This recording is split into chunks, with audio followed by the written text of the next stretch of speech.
Hey guys, இன்னைக்கு நாம that winter the wind ப்ளோஸோட அடுத்த பாட்டு தான் பார்க்க போறோம். சோயும் ஜீசுவும் அன்னைக்கு நைட்டு அந்த வில்லால இருந்து வீட்டுக்கு திரும்பி வராங்க. உள்ள வரவுமே ஜீசு லாயர் ஜங்க கூப்பிட்டு யாரெல்லாம் பேக் பண்ணணுமோ பேக் பண்ண சொல்லுங்க அப்படின்னு சொல்லிட்டு ஒரு நிமிஷத்துல நான் வந்துடுறேன்ட்டு போறா. லாயர் ஜங் செக்ரட்டரி வாங்கிட்ட கிளம்புறதுக்கு ரெடி ஆகுங்க அப்படின்னு சொல்ல ஜீசு அவ ஃபியான்சி கூட பேசிட்டு இருக்கா. அவன் சொல்றான், வெட்டிங்க கேன்சல் பண்ணாத, கல்யாணத்தை ஏன் நிறுத்தின, நான் இப்ப கேர்ள் ஃபிரெண்ட் கூட எல்லாம் டச்ல இல்ல, நான் அவளை எப்பவோ விட்டுட்டேன், அதெல்லாம் பாஸ்ட், நான் கம்பெனியை நல்லா பாத்துப்பேன், நான் அதுக்கு தகுதியான ஆள் தான் அப்படின்னு சொல்றான். அவ நீ சேர்மன் எலெக்ஷனுக்கு நில்லு, ஒன்னும் தப்பு இல்ல, உன்னோட திறமைக்கு நீ நிக்கலாம், அப்பா உன்ன ரொம்ப நம்பினாரு, இப்போதே கல்யாணம் பண்ற ஐடியா இல்ல, முதல்ல நான் சர்ஜரியை முடிச்சுக்கிறேன்னு சொல்ல லாயர் ஜங்கும் அவளுக்கு லீகல் கார்டினா நான் தான் இருக்க போறேன், அவளுக்காக இனிமே நான் தான் பேச போறேன்னு சொல்றாரு. ஜீசு ஃபியான்சியால எதுவும் பேச முடியல, அவன் அங்க இருந்து கிளம்பிட்டான். அப்புறம் லாயர் ஜங் சோயவும் செக்ரட்டரி வாங்கி கூப்பிட்டு உட்கார வச்சிருக்காங்க. ஜோய்க்கு ஒரு பெட்டியில 60 கோடியை வச்சு கொடுத்து ஜீசு உனக்கு கொடுக்க சொன்னா, அவன் ஏன் இதை கொடுக்க சொன்னான்னு எனக்கு தெரியல, எனக்கெல்லாம் விருப்பம் இல்ல, நீ இதை எடுத்துட்டு போ, ஜீசு உன்கிட்ட பேச விருப்பம் இல்லன்னு சொல்லிட்டா, இதை எடுத்துட்டு நீ கிளம்பு அப்படின்னு சொல்றாரு. அவன் பெட்டி வேணான்னு சொல்லுவான்னு பார்த்தா அவன் பாட்டு எடுத்துட்டு கிளம்புறான். அடுத்த லாயர் ஜங் செக்ரட்டரி வாங்குக்கு கொஞ்சம் கம்பெனி ஷேர்ஸ கொடுத்து, இது உங்களுக்கானது, நீங்க கம்பெனில நிறைய ஆட்டையை போட்டீங்க, ஜீசுவோட கண் பார்வை தெரியாததுக்கு காரணமும் நீங்க தான், அதெல்லாம் அவன் மறந்துடலான்னு முடிவு பண்ணிட்டான்னு சொல்ல நம்மளை இப்படி போக சொல்றாளேன்னு செக்ரட்டரி வாங்குக்கு ஆத்திரமா வருது. நான் இப்பவே அவகிட்ட பேசுறேன் அப்படின்னு சொல்லிட்டு போ பாக்குறாங்க. ஆனா லாயர் ஜங் தடுக்கிறாரு. அப்ப ஜீசுவும் வந்துடுறா, அவங்கள விடுங்க அப்படின்னு சொல்லிட்டு அவகிட்ட பேச அலோவ் பண்றா. இப்ப 2 பேரும் பேசுறாங்க. அவங்க வந்தோடனே கோமா சோஃபால உட்கார்றாங்க, ஏதோ திட்ட போறாங்கன்னு பார்த்தா அப்புறம் டக்குன்னு அவ பக்கத்துல போய், நீ ஏன் இப்படி பண்ற, என்னாலதான் உன் கண்ணு போச்சுன்னு உனக்கு முன்னாடியே தெரியும்ல, அப்பெல்லாம் ஏன் நீ இதை பத்தி பேசல அப்படின்னு சொல்லும்போது, அப்ப நான் சின்ன பொண்ணு, அப்பாவும் உடம்பு சரியில்லாம இருந்தாரு, கம்பெனியை ரன் பண்றதுக்கு எனக்கு ஒரு ஆள் தேவைப்பட்டாங்க அப்படின்னு சொல்லிடுறா. சரி, நான் கம்பெனி பணத்தால ஆட்டை போட்டப்போ அப்பவும் தெரிஞ்சிருந்திருக்கு, ஆனாலும் அமைதியா இருந்திருக்க, அது ஏன்னு கேக்குறாங்க. அப்பா சொல்லிருக்காரு, உன்னை சுத்தி உள்ளவங்கள உங்ககிட்ட இருந்து கொஞ்சம் திருட விடு, அப்பதான் உன் கூடவே இருப்பாங்கன்னு, அதனாலதான் அமைதியா இருந்தேன்னு சொல்றா. செக்ரட்டரி வாங்கிக்க ரொம்ப கஷ்டமா இருக்கு, அவளை விட்டு பிரிய மனசே இல்ல, உங்க அப்பாவை கொண்டதை நான் தான் நினைச்சிட்டு இருக்கியா, அது நான் இல்ல, உங்க அப்பா உடம்பு சரியில்லாம இருந்தப்போ சிபிஆர் எனக்கு கொடுக்க வேணாம், எனக்கு ஏதாவது ஆச்சுன்னா ட்ரீட்மெண்ட் கொடுக்காம அப்படியே விட்டுருங்கன்னு சொல்லி டிஎன்ஆர் ஃபார்ம்லயே சைன் பண்ணி வச்சிருந்தாரு, ஆனா நான் அவருக்கு 20 தடவை சிபிஆர் கொடுத்திருக்கேன், அதுக்கப்புறம் ஒரு கட்டத்துல என்னால முடியல, என்ன அப்படியே விட்டுருன்னு சொல்லி கெஞ்சினாரு, அதனாலதான் நான் எதுவும் பண்ணாம அமைதியா இருந்தேன், அவரை நான் கொலை பண்ணல அப்படின்னு சொல்றாங்க.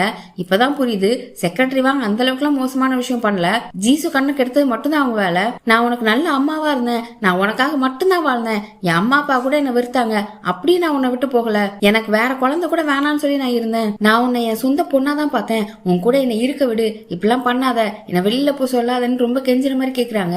ஆனா அவ, நீங்க என்ன ரொம்ப நல்லா வளர்த்திருக்கீங்க, எப்பேற்பட்ட சூழ்நிலையிலையும் நான் இவ்வளவு தைரியமா இருக்கேன்னா அதுக்கு நீங்க தான் காரணம், ஆனா நீங்க என் கண்ணை கெடுத்தீங்க, இவ்வளவு பாசமா வளர்த்தாலும் அதை நான் மதிக்கல, 2க்கும் சரியா போச்சு, நீங்க கிளம்புங்கன்னு சொல்லிட்டா இவங்களுக்கு வேற வழி தெரியல, கிளம்பிதான் ஆகணும். அந்த பக்கம் ஜோய் அவன் ரூமை ஏக்கமா பாத்துட்டு அங்க இருந்து வெளியில கிளம்புறான். அதே நேரம் செக்ரட்டரி வாங்க கிட்ட பேசிட்டு ஜீசுவும் மேல ஏறி வரா.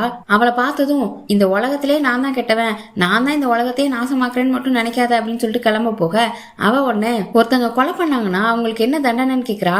15 வருஷம் ஜெயில அப்படின்னு சொல்றான். அப்ப சின்ன வயசுல உங்க அம்மா உன்னை தூக்கி எறிஞ்சிட்டு போனாங்கல்ல, அது சின்ன தப்பு தானே, அதே மாதிரி நீ ஹீஜுவ சாக விட்டியே, அதுவும் சின்ன தப்பு தான், இதுக்கு எல்லாத்தையும் நீ கில்ட்டியா ஃபீல் பண்ணிட்டு இருக்காத, உன்னை நீயே வெறுக்காத, போதும், ஒரு கட்டத்துல எனக்கு உன்னை பிடிச்சிருந்துச்சு, ஆனா உன்னை என் கூடவே வச்சுட்டு உன்னை காதலிச்சுட்டுலாம் இருக்க முடியாது, நீ என்னை ஏமாத்தினதுக்கு கொஞ்சம் கூட வருத்தப்படல, ஆனா கொஞ்ச நாள் நான் சந்தோஷமா இருந்தேன், அது உண்மைதான் அப்படின்னு சொல்லிட்டு போறா.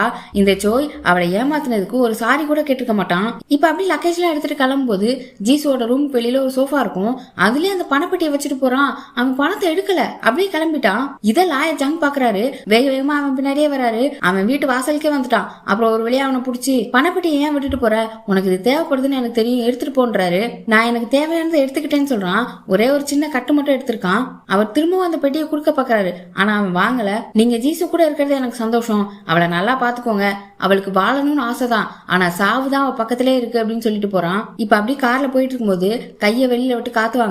அவன் இன்னுமே அவ கொடுத்த பிரேஸ்லெட்ட கையில போட்டிருக்கான். அப்புறம் அவங்க 2 பேரும் சந்தோஷமா இருந்ததெல்லாம் நினைச்சு பார்த்துட்டு அப்படியே சிரிச்சுட்டே தான் போயிட்டு இருக்கான். அந்த பக்கம் ஜீசு என்ன பண்றா அப்படின்னா, அவ தூங்குறதுக்கு ரெடி ஆயிட்டா, ஆனா அவளுக்கு தான் தூக்கம் ஒழுங்கா வராதுல, ஜன்னலை திறந்து விடலான்னு திறந்தா அந்த மணி இருந்துச்சுல, இவ கூட தூக்கி போட்டாலே அந்த மணியை குப்பை தொட்டில இருந்து சோய் எடுத்தான்ல, திரும்ப அவ ஜன்னல்லே மாட்டி விட்டு இருந்திருக்கான். ஆனா அவன் மேல இந்த கோவத்துல அந்த சத்தம் கேட்க வேணான்னு அந்த ஜன்னல் அடைச்சிட்டா.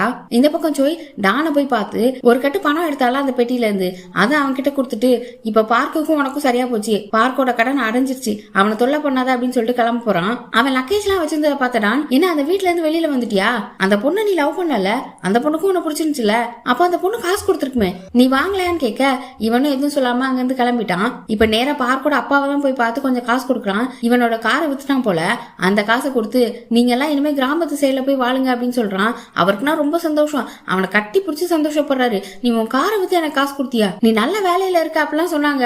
அப்ப கூட நான் நம்பல. இப்பதான் எனக்கு ரொம்ப சந்தோஷமா இருக்கு. நாங்கெல்லாம் கிராமத்துக்கு போயிட்டா நீ எங்க குடும்பம் தானே, நீ தான் கூட வர அப்படின்னு சொல்லி ரொம்ப சந்தோஷப்படுறாரு. இப்ப அப்படியே அடுத்த நாள் காலையில ஜீசு வீட்டுல தான் இப்ப செக்ரட்டரி வாங்குவாங்க வந்து கிளம்ப ரெடி ஆயிட்டாங்க. அதுக்கு முன்னாடி மீரா, ஜூன்டேவோட வைஃப் எல்லாரையும் கூப்பிட்டு ஜீசுவை கொஞ்சம் பாத்துக்கோங்கன்னு சொல்லிட்டு இருக்காங்க. இப்ப டைனிங் டேபிள்ல ஜீசுக்கு எப்பவுமே கிளாக் பொசிஷன்ல தான் சாப்பாடு எங்க இருக்குன்னு சொல்லணும் அப்படின்னு சொல்றாங்க. அங்க இங்கன்னு சொல்லக்கூடாதுன்னு சொல்ல ஒரு மெய்டு இருந்துட்டு அவங்களுக்கு அப்படி சொன்னாலுமே புரியும்னு சொல்ல ஜீசு உடனே செக்ரட்டரி வாங்க என்ன சொல்றாங்களோ அதை கேளுங்கன்னு சொல்லிடுறா. அப்புறம் மீரா, ஜூன்டே, அவங்க ஒய்ஃப் அவங்களெல்லாம் பார்த்து நீங்க இவளை பாத்துக்கோங்க, ஆபரேஷன் வரைக்கும் இவளை பாத்துக்கணும்ல, அதுக்காக பொறுப்பு அவங்க கிட்ட ஒப்படைக்கிறாங்க. உங்களுக்கு அவ நிறைய செஞ்சிருக்கா, அதுக்காக நீங்க இதை பண்ணலாம் அப்படின்னு சொல்லும்போது எல்லாருமே சரி நாங்க பாத்துக்கிறோம்னு சொல்ல, அப்புறம் உங்களுக்கு காசும் கிரெடிட் ஆயிரும் அப்படின்னு சொல்லும் போதே மீரா இருந்துட்டு எனக்கு காசு வேணாம், நான் காசுக்காக செய்யல, நான் ஜீசுவோட ஃப்ரெண்டு, அதனால நான் அவளை பாத்துக்கிறேன் அப்படின்னு சொல்றா. அப்புறம் செக்ரட்டரி வாங்க ஜீசு கிட்ட மீரா ரொம்ப நல்ல பொண்ணு, நான் தான் அவளை யூஸ் பண்ணிக்கிட்டேன்னு சொல்லும்போது அது எனக்கு தெரியும் அப்படின்னு சொல்றா. இப்ப அப்படியே செக்ரட்டரி வாங்க அங்க இருந்து எல்லார்கிட்டையும் பாய் சொல்லிட்டு கிளம்புறாங்க. வெளியில கார்ல ஏற போகும்போது லாயர் ஜங் வந்து நீங்க உங்க வீட்டுக்கு தானே போறீங்க, நான் அப்பப்போ போன் பண்ணலாம்ல அப்படின்னு கேட்கும்போது நீங்க எப்ப வேணா கால் பண்ணலாம், 24/7 நான் அவைலபிளா இருப்பேன், எப்பவுமே போன் பண்ணி ஜீசுவை பத்தி அப்டேட் சொல்லுங்க அப்படின்னு சொல்லிட்டு அங்க இருந்து கிளம்புறாங்க.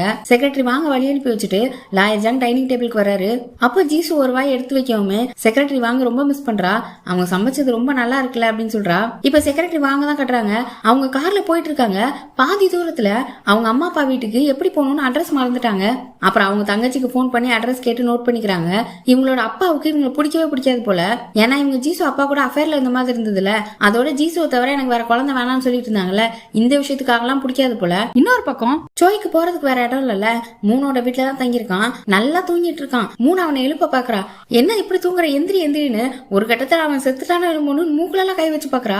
24 மணி நேரம் ஒரு நாள் முழுக்க தூங்கிருக்கானா. அதனாலதான் கொஞ்சம் பதவிட்டா. சோய் இங்க இருக்கான்னு கேள்விப்பட்டு இப்பதான் பார்க் வேக வேகமா வந்து அவனை பாக்குறான். ரொம்ப நேரமா தூங்கிட்டு இருக்கான்னு சொல்ல சரி தூங்கட்டும் அவன் அப்படியே விட்டுருன்னு சொல்லிட்டு கிளம்பிட்டான்.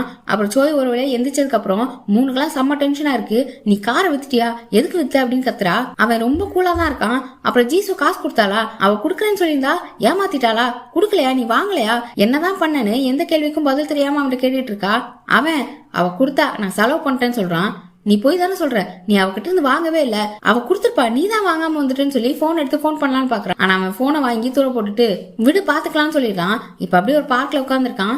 அப்ப அங்க பார்க் வரான். பயப்படாத, ஜீசு கிட்ட எதுவும் கேட்க மாட்டா, ஏற்கனவே ஜீசுக்கு உடம்பு சரியில்லைன்ற விஷயம் அவளுக்கு தெரியும், அதனால தொந்தரவு பண்ண மாட்டான்னு சொல்ல சோயும் நீங்க எல்லாம் கிராமத்து சைடுக்கு போயிருங்க அப்படின்னு சொல்லும்போது ஆமா போறோம், அப்பா ரொம்ப சந்தோஷமா இருக்காரு, ரெஸ்டாரண்ட கூட விக்கிறதுக்கு சேலுக்கு போட்டாரு, அம்மா என்னதான் சியோல விட்டு போகணுமான்னு புலம்பிட்டு இருந்தாலும் அவங்களுக்கு கிராமத்துக்கு போறதுதான் பிடிச்சிருக்கு. அது மட்டும் இல்ல என் தங்கச்சிய காலேஜ்ல சேர்க்கறதுக்கும் ஒத்துக்கிட்டாங்க. அம்மா ஏதோ கொஞ்சம் பணம் சேர்த்து வச்சிருப்பாங்க போல அப்பாக்கு தெரியாம. இப்ப எல்லாருக்குமே சந்தோஷம் தான். அப்புறம் டான் உன்னை எதுவும் கொன்ற மாட்டானே அப்படின்னு கேட்கும்போது இல்ல மாட்டான், நான் கேசினோல விளையாட போறேன் அப்படின்னு சொல்ல பார்க்க உடனே நான் ஏதாவது நமக்கு விளையாடுறதுக்கு கேசினோ கிடைக்குமான்னு பாக்க போறேன் அப்படின்னு சொல்லிட்டு கிளம்ப போறான். ஆனா சோய் நீ அதெல்லாம் பண்ணாத, நீ இதுல உள்ள வராதன்னு சொன்னா இல்லையா அப்படின்னு சொல்லும்போது உனக்கு தெரியாதா, நீ எங்க போனாலும் நான் கூடவே வருவேன் அப்படின்னு சொல்லிட்டு சிரிச்சிட்டே போயிட்டான். இப்ப ஜீசு வீட்டுல அவ ஒரு ஃபைல் எடுத்துட்டு திரும்பும்போது டேபிள்ல ஒரு கிளாஸ் இருந்திருக்கும், அதை டக்குன்னு தட்டி விட்டுறா. அவ காலையில லைட்டா அடிபட்டுருது. அப்புறம் லாயர் ஜங் அவ காலுக்கு மருந்து போட்டு விட்டுட்டு இருக்க. அந்த மெய்டும் உடஞ்சு போன கிளாஸ் அள்ளிட்டு இருக்காங்க. அப்பா அவரை அந்த மெய்ட திட்டுறாரு. செக்ரட்டரி வாங்க உங்ககிட்ட என்ன சொல்லிருக்காங்க, இந்த டேபிள் எதுவும் வைக்க கூடாது, கிளாஸ் எல்லாமே அந்த பக்கம் தானே வைக்கணும்னு சொல்லிருக்காங்க, நீ ஏன் அப்படி பண்ற அப்படின்னு திட்டிட்டு இருக்க, சரி விடுங்க அவங்களை எதுவும் சொல்லாதீங்கன்னு சொல்லிடுறா. அப்படியே ஜீசு செக்ரட்டரி வாங்க பத்தி விசாரிக்கிறா. அவங்க என்ன செய்யறாங்க எப்படி இருக்காங்கன்னு. லாயர் ஜங் அவங்க நல்லா இருக்காங்க, அவங்க குடும்பத்து கூட போய் சேர்ந்துட்டாங்கன்னு சொல்ல ஜீசுக்கு குடும்பம்னு சொன்னோன்னே ஒரு மாதிரி இருக்கு. குடும்பமா அப்படின்றா. ஏன்னா அவ இத்தனை நாளா செக்ரட்டரி வாங்க அவ குடும்பமா தான் நினைச்சிருப்பா. அவங்களும் அதே மாதிரி தான் இவள குடும்பமா நினைச்சிருப்பாங்க. அவங்க அப்பா முதல்ல திட்டிருக்காரு, ஆனா அவங்க அம்மா நல்லா பாசமா பாத்துக்காங்க, அவங்க சமைச்சு கொடுத்ததை சாப்பிட்டுட்டு ரொம்ப சந்தோஷமா இருக்காங்களான்னு சொல்றாரு. ஆனா உண்மையிலே செக்ரட்டரி வாங்க அவங்க வீட்டுக்கு போல வேற ஏதோ ஒரு மோட்டல்ல தங்கியிருக்காங்க, ரெஸ்டாரண்ட்ல தான் சாப்பிட்டுட்டு இருக்காங்க. இப்ப தனியா தான் போயிருக்காங்க. இப்ப அப்படி பார்க்கும் சோயும் ஏதாவது கேஷனோல விளையாட முடியுமான்னு பாக்குறாங்க. அப்போ ஒருத்தலாம் வந்து பாஸ் கிம் எந்த கேசினோலையும் உங்களை அலோவ் பண்ணக்கூடாதுன்னு சொல்லிட்டாரு, என்ன மன்னிச்சிரு அப்படின்னு சொல்லிட்டு கிளம்புறான்.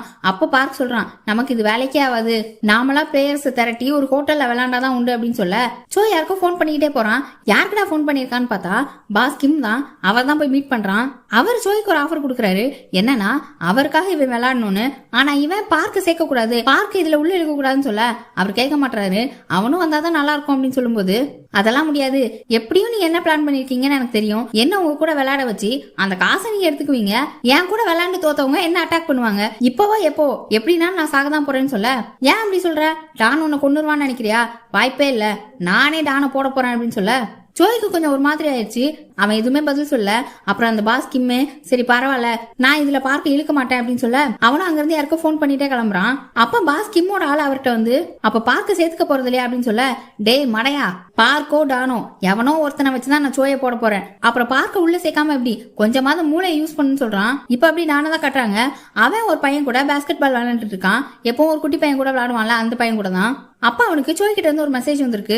முதல்ல யாருக்கோ கால் பண்ணிட்டு போயிட்டு இருந்தான்ல, அது டானுக்கு தான் கால் பண்ணிருக்கான். அவன் எடுக்கலன்னு மெசேஜ் பண்ணிருக்கான். பாஸ் கிம் உன்னை போட பாக்குறாரு, நீ கொஞ்சம் ஜாக்கிரதையா இரு, எனக்கும் பாஸ் கிமுக்கும் எல்லாம் செட்டில் ஆயிடுச்சு, நீ இனிமே இதுல தலையிடாத, நீ இங்க இருந்து கிளம்பிரு, உனக்கு ஆபத்து, அப்புறமா ஒரு நாள் நிதானமா இருந்து சரக்கடிப்போம் அப்படின்னு சொல்லி அனுப்பியிருக்கான். டானும் இதை பார்த்து சிரிச்சுட்டு அப்புறமா சரக்கடிக்கலாமா அப்படின்னு நினைச்சிட்டே இருக்கும்போது பாஸ் கிம் கூட ஒரு பையன் இடையில போய் ஜாயின் பண்ணால, அவன் கூட டானை ஃபாலோ பண்ணிட்டே இருந்தானே, அவன் இப்பவும் மறைஞ்சு இருந்து டானை பாத்துட்டு இருக்கான். கையில வேற ஒரு கத்தி வச்சிருக்கான். அப்புறம் இந்த பக்கம் சோயை பார்த்தா அவன் பிளேயரை சேர்க்கறதுக்கு நிறைய பேருக்கு கால் பண்ணி பேசிட்டு இருக்கான். இனி அடுத்தடுத்து என்ன நடக்க போகுதுன்றத அடுத்த வீடியோல பார்க்கலாம். நம்ம சேனலை இன்னும் நீங்க சப்ஸ்கிரைப் பண்ணாம இருந்தா சப்ஸ்கிரைப் பண்ணிருங்க. அப்படியே வீடியோ பிடிச்சிருந்தா லைக் பண்ணி ஷேர் பண்ணிருங்க. Bye by.